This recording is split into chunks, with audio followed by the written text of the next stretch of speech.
Okay, so this technically isn't a closet, but I'm sure many of you probably have a closet in your home that's bigger in the space that I use as a YouTube studio. In this video, I'm going to give you a tour around the small space that I call my YouTube studio and show you how I prepare to make videos here on the platform. Everything you see here in the studio had to be paid for, and one of the ways we do that is through our awesome sponsors. Today's video is sponsored by Restream. Restream is your simple solution for live streaming to YouTube or multi-streaming across multiple social media platforms. Plus, its web-based service is available on popular browsers. And if you're already live streaming, it's compatible with your favorite live streaming and recording tools as well. Head over to tryrestream.today, check out its intuitive design, and start live streaming today.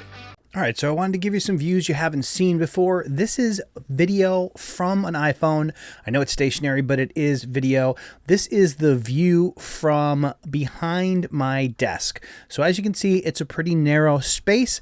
You can see in the wall that I use to frame out the backdrop is just slightly bigger than what I show you on camera. Here's a slightly different angle where you can see the desk that I sit at and also where the camera is and how I frame it on those two panels that make up the backdrop. One is like a brick print and the other one is like a aged or weathered wood look. Both panels I picked up at Home Depot. This is a closer view of my actual desk, pretty basic. It's not usually this clean, it's usually a hot mess, but we thought we'd tidy it up to do this little tour. As you can see, I have some soundproofing on the wall as well as some other items to bring a little of my personality into my space, even though most of it you don't see on camera. Now this is the look, this is what I'm looking at beyond my desk. As you can see here, I actually share this room. It's probably twice as long as the space that I use, but you can see there's a freezer over there and storage. It's kind of an extended pantry. It actually used to be an old a back porch back when my grandparents owned this home. Slightly different angle. That's kind of the workstation view. You can see the newer lights that I use for my primary light overhead with the softbox, as well as the newer light to the left, which is my fill light and is set on a lower setting. We're going to get into the specifics of how I turn these on and set them up here a little while in the video. All right, so I have this on wide angle. I'm going to measure the space to get a sense of just how big or small it actually is. We are going to find a straight line here somewhere. So the width of this room is, work with me here, let's call it 73 inches. So we're looking at 6 feet and an inch wide. And then we're going to measure from behind the camera out here to where the studio portion of this space actually ends. And let's say we'll call it 7 feet. So it's basically 6 feet by 7 feet. So we're looking at 6 times 7 is 42 square feet for the entire studio. Let's try to get a look at the depth of the room without any fancy lenses. This is my chair. That's the wall. This is my microphone. The edge of the desk. So we've got a few feet back here to work with.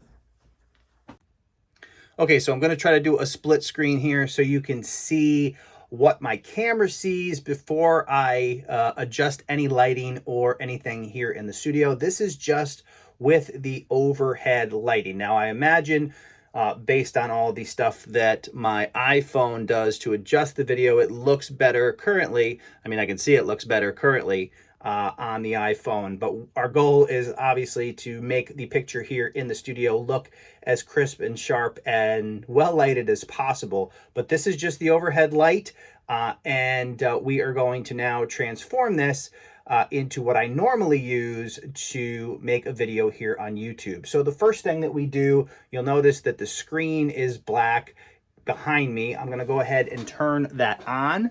And that is just a laptop we have down here. We're going to pop that on, add the password, and then I just run the screen with PowerPoint. So I search for my PowerPoint. I open it up.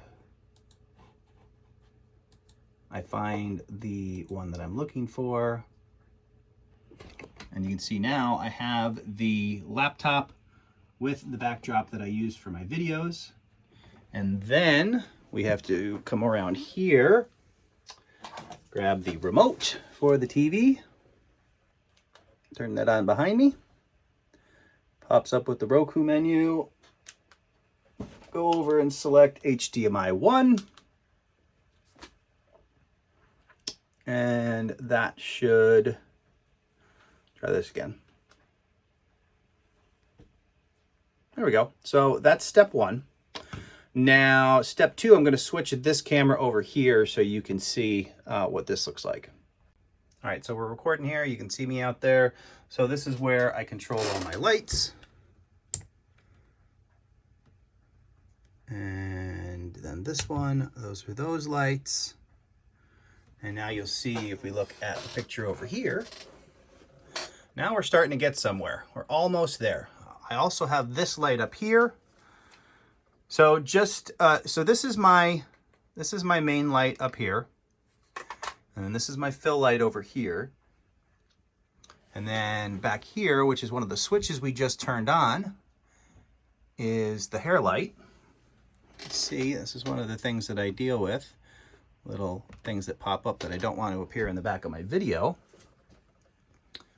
And the lighting is almost set, but one of the things that I do like to do is turn off the overhead light.